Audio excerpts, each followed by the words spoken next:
Uber is a company that people use to hire drivers who transport them from place to place. Even so, the tech giant has long maintained that it is not, in fact, a transportation company.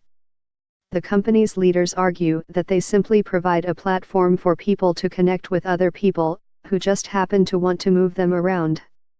Uber has used the argument to avoid treating its drivers like actual employees who deserve a living wage and benefits. It's how the company has tried to wiggle out of liability when drivers cause accidents or assault their passengers.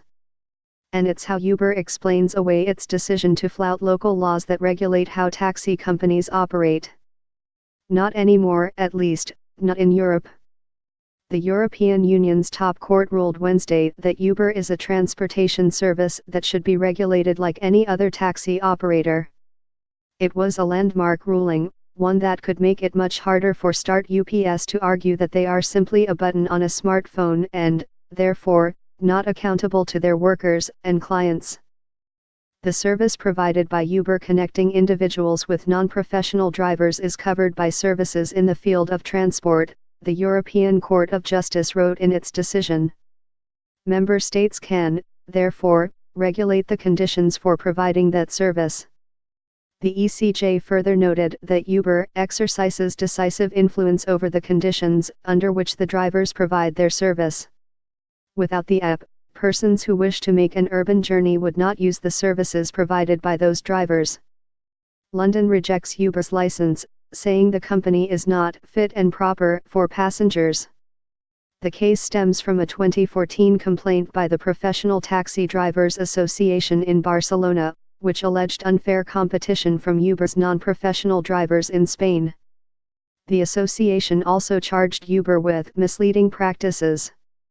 Elite Taxi, the group that brought the case, responded to the court decision with a tweet, "Today, taxi drivers have beaten Goliath." Uber, worth $68 billion, operates in 600 cities globally.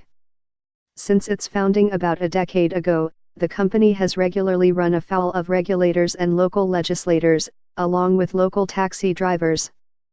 Its peer-to-peer service, called UberX in the United States and UberPop in most of Europe, has come under particular scrutiny.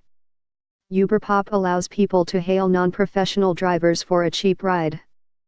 But the use of unlicensed workers violated laws in several countries, and the service has since been banned in many places, including France, Germany, Spain, Italy, and Sweden. Right now, the company is also fighting for survival in London, a key European market where more than 40,000 drivers prowl the streets for business. In September, the city's transportation authority rejected Uber's application for a new license to operate, ruling that the ride-hailing giant is not a fit and proper private car hire operator. Transport for London accused Uber of demonstrating a lack of corporate responsibility, including not reporting serious criminal offences and a failure to obtain medical certificates and conduct background checks for drivers. Mayor Sadiq Khan said the dispute may take years to resolve.